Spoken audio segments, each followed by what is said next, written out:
पिता धर्मेंद्र की मौत के बाद सनी देओल को आखिर हेमा मालिनी के बंगले अद्वैत क्यों जाना पड़ा?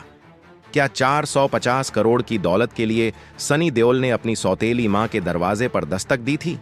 या फिर 40 साल पुरानी नफरत की दीवार आखिरकार टूट चुकी थी? या फिर बंद कमरे के भीतर जायदाद के बंटवारे का कोई नया खेल रचा जा रहा था? तो सवाल यही है, उस रात सनी देओल वहां आखिर क्या करने गए थे? बॉलीवुड के इतिहास में कुछ तारीखें हमेशा के लिए दर्ज हो जाती हैं। 24 नवंबर 2025, वो दिन जब हमने अपने चहेते धर्मेंद्र जी को खो दिया।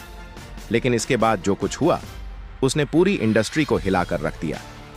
इस पूरी कहानी को समझने के लिए हमें थोड़ा पीछे जाना होगा। सबसे पहले उस वजह पर बात करेंगे जिसने सालों से हेमा मालिनी और सनी देओल के परिवार के बीच गहरी दरार बना रखी थी। दरअसल इसकी शुरुआत 1970 के दशक में ही हो चुकी थी, जब धर्मेंद्र और हेमा मालिनी के अफेयर की खबरें हर अखबार और टीवी चैनल की सुर्खियां बन गई थीं। 70 के दशक के अंत में दोनों ने कई फिल्मों में साथ काम किया और फिल्म शोले के दौरान उनकी नजदीकियां और बढ़ गईं। शुरुआत में यह रिश्ता दोस्ती तक सीमित था, लेकिन वक्त के साथ यह प्यार में बदल गया। उस दौर में मीडिया में सबसे ज्यादा चर्चा इसी रिश्ते की थी। हर मैगजीन, हर अखबार में यही खबर छाई रहती थी कि धर्मेंद्र और हेमा के बीच कुछ खास चल रहा है। धर्मेंद्र उस वक्त शादीशुदा थे और 4 बच्चों के पिता भी। इसके बावजूद वह हेमा से बेइंतहा प्यार करने लगे। कहा जाता है कि उनका रिश्ता इतना गहरा हो गया कि उन्होंने अपनी पहली पत्नी और बच्चों तक को नजरअंदाज करना शुरू कर दिया। इसी दौरान जितेंद्र भी हेमा के करीब आ चुके थे। हेमा का परिवार जितेंद्र को बेहतर विकल्प मानने लगा। वह सफल थे, आर्थिक रूप से मजबूत थे और शादी को लेकर गंभीर भी। बात यहां तक पहुंच गई कि हेमा और जितेंद्र की शादी की तारीख तक तय हो गई। जैसे ही धर्मेंद्र को यह खबर मिली, वह गुस्से में तुरंत वहां पहुंच गए। इतना ही नहीं, उन्होंने जितेंद्र की गर्लफ्रेंड शोभा कपूर को भी वहां बुला लिया। वहां पहुंचकर धर्मेंद्र ने हेमा मालिनी को शादी न करने के लिए भावनात्मक तरीके से समझाने की कोशिश की। उन्होंने कहा कि यह शादी उनकी जिंदगी की सबसे बड़ी गलती साबित होगी।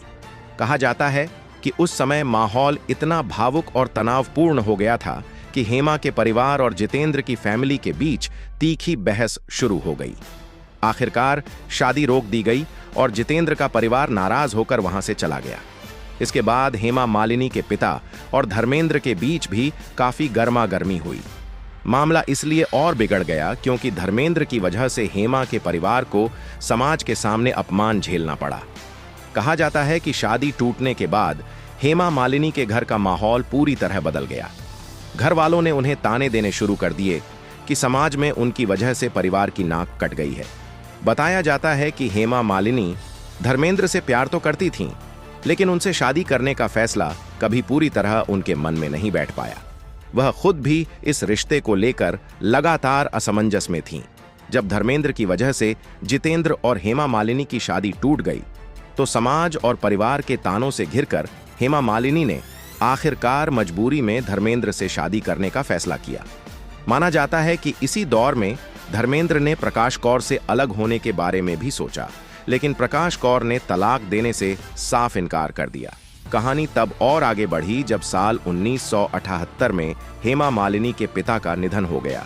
उनके पिता कभी नहीं चाहते थे कि उनकी बेटी किसी शादीशुदा आदमी से विवाह करे, लेकिन उनके जाने के बाद यह सबसे बड़ी रुकावट भी हट गई। यह रिश्ता बिल्कुल भी आसान नहीं था। धर्मेंद्र पहले से विवाहित थे और उस दौर के भारतीय कानून के अनुसार हिंदू धर्म में रहते हुए दूसरी शादी करना कानूनी रूप से संभव नहीं था। इसी कानूनी जटिलता से बचने के लिए धर्मेंद्र ने एक अलग रास्ता चुना। उन्होंने इस्लाम धर्म स्वीकार किया और अपना नाम दिलावर खान रखा। इसके बाद 2 मई 1980 को धर्मेंद्र और हेमा मालिनी ने इस्लामी रीति रिवाजों के अनुसार निकाह किया। यह शादी पूरी तरह निजी रखी गई। न कोई भव्य समारोह, न मीडिया की मौजूदगी। बहुत सीमित लोगों के बीच यह फैसला लिया गया। हालांकि यह शादी काफी विवादों में रही, लेकिन इसके बाद भी धर्मेंद्र की मुश्किलें खत्म नहीं हुईं। उन्होंने न तो अपनी पहली पत्नी को छोड़ा और न ही हेमा मालिनी को पूरी तरह अपने घर में जगह दी। बस दोनों के लिए अलग अलग घरों का इंतजाम कर दिया गया। जब यह शादी हुई, उस समय सनी देओल 23 साल के थे, पूरी तरह समझदार और वयस्क। वहीं बॉबी देओल सिर्फ 11 साल के थे। सनी देओल ने इस पूरे घटनाक्रम को समझ की उम्र में देखा और अपनी मां के साथ खड़े रहना चुना। यही वजह रही कि उन्होंने हेमा मालिनी और उनके परिवार से हमेशा दूरी बनाए रखी। शादी के बाद धर्मेंद्र ने हेमा मालिनी के साथ अलग जीवन शुरू किया। हालांकि उन्होंने अपने पहले परिवार से पूरी तरह रिश्ता नहीं तोड़ा, लेकिन यह साफ हो गया था कि परिवार अब दो हिस्सों में बंट चुका है। धर्मेंद्र की जिंदगी बाहर से जितनी चमकदार दिखती थी, अंदर से उतनी ही जटिल थी। शादी के लगभग 1.5 साल बाद 2 नवंबर 1981 को हेमा मालिनी ने अपनी पहली बेटी ईशा देओल को जन्म दिया और करीब 5 साल बाद 28 अक्टूबर 1985 को दूसरी बेटी आहाना देओल पैदा हुई। हेमा मालिनी ने इस रिश्ते में एक गहरा और स्थायी प्यार खोजा, लेकिन जैसी उम्मीदें उन्होंने लगाई थीं, वैसा प्यार उन्हें शायद कभी पूरी तरह नहीं मिल सका। धर्मेंद्र अपने पहले परिवार की जिम्मेदारियां निभाते रहे और समय समय पर अपनी पहली पत्नी और बच्चों से मिलते जुलते रहे। हेमा जिस भावनात्मक सुरक्षा की तलाश में थीं, वह अधूरी ही रह गई। हालांकि उनके पास पैसा था, शोहरत थी, नाम था। अगर वह चाहती तो किसी भी अविवाहित और प्रतिष्ठित इंसान से शादी कर सकती थीं। दर्जनों अभिनेता उनसे शादी करने को तैयार थे, लेकिन उन्होंने रास्ता चुना एक ऐसे आदमी का जो पहले से शादीशुदा था और 4 बच्चों का पिता भी। अगर हेमा मालिनी ने धर्मेंद्र से शादी की तो इसमें सिर्फ उन्हें दोषी ठहराना नाइंसाफी होगी। बताया जाता है कि शादी के लिए जोर धर्मेंद्र ने ही दिया था। ऐसे हालात बने कि हेमा ने पीछे हटना जरूरी नहीं समझा। प्यार में पड़ने के बाद उन्होंने इस रिश्ते को अधूरा नहीं छोड़ा। पूरी ईमानदारी, समर्पण और निष्ठा के साथ उन्होंने इसे निभाया। धर्मेंद्र दिन में हेमा के साथ रहते और रात में पहली पत्नी के पास चले जाते थे। अगर हेमा चाहती तो वह दबाव बना सकती थीं, लेकिन उन्होंने कभी ऐसा नहीं किया। उन्होंने अपने हिस्से का प्यार, सुकून और सम्मान तक त्याग दिया। यह उनकी जिंदगी की एक बड़ी कुर्बानी थी, जिसे उन्होंने खामोशी से निभाया। हेमा चाहती थीं कि दोनों परिवार मिलकर रहें और सब ठीक हो जाए, लेकिन ऐसा कभी हो नहीं सका।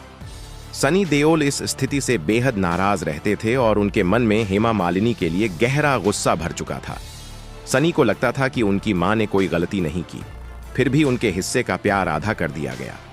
इंडस्ट्री में आज भी यह किस्सा सुनाया जाता है कि एक बार शूटिंग के दौरान सनी देओल सेट पर पहुंचे और कड़ी आवाज में चेतावनी देते हुए कहा, अगर मेरे परिवार को नुकसान पहुंचा तो अच्छा नहीं होगा।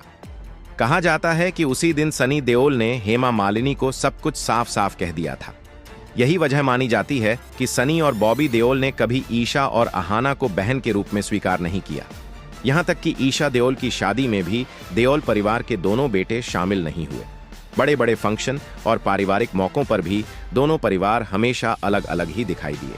हर कोई जानता था कि ड्रीम गर्ल की जिंदगी बाहर से जितनी चमकदार लगती थी, अंदर से उतनी ही तन्हा रही। वक्त के साथ धर्मेंद्र और हेमा मालिनी के बीच की दूरियां और बढ़ती चली गईं। और फिर वह दिन आया जिसने सब कुछ बदल दिया।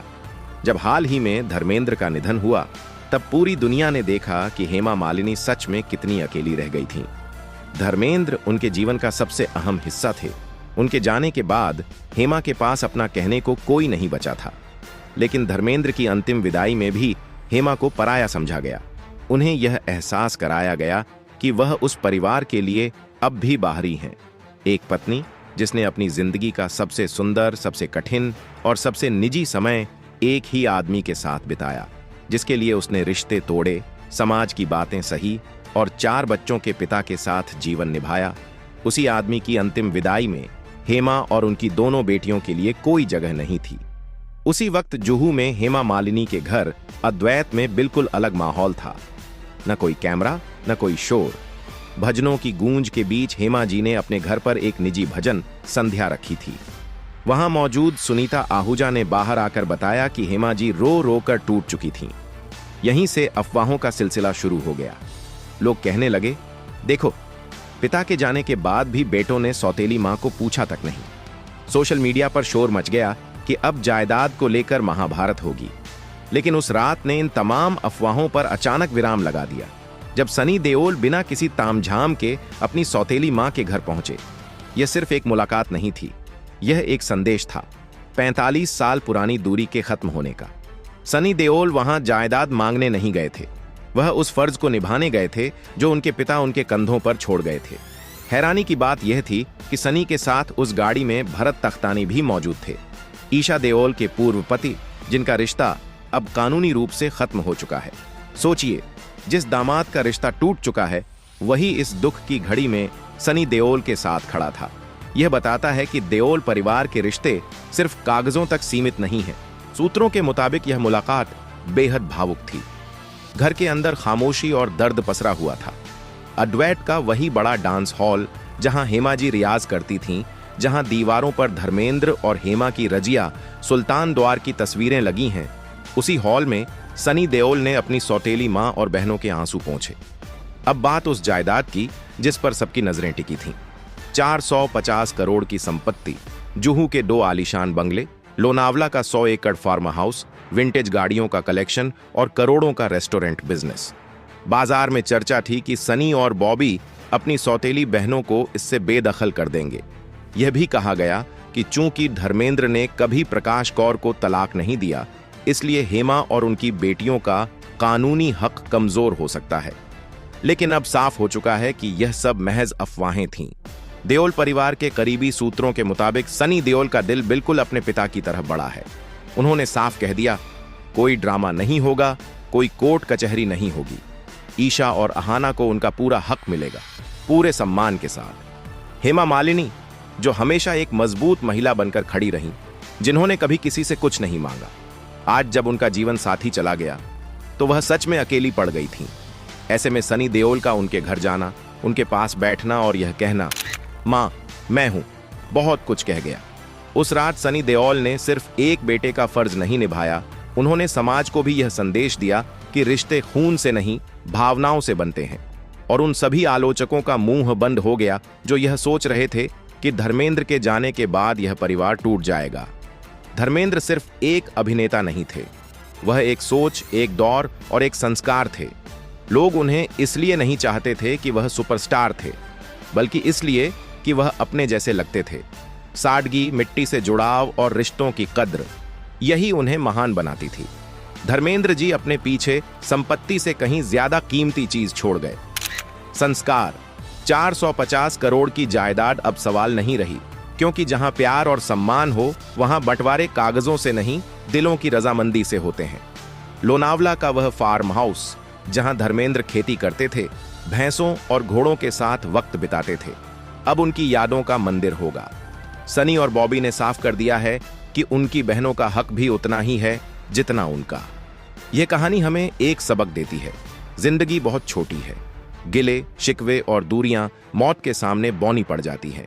40 साल की दूरी मिटाने के लिए सिर्फ एक कदम काफी था, हेमा मालिनी के घर जाने का कदम। शायद आने वाले वक्त में किसी त्योहार या शादी में पूरा देओल परिवार एक साथ नजर आए। प्रकाश कौर और हेमा मालिनी की अपनी जगह है, लेकिन उनके बच्चे अब एक हैं।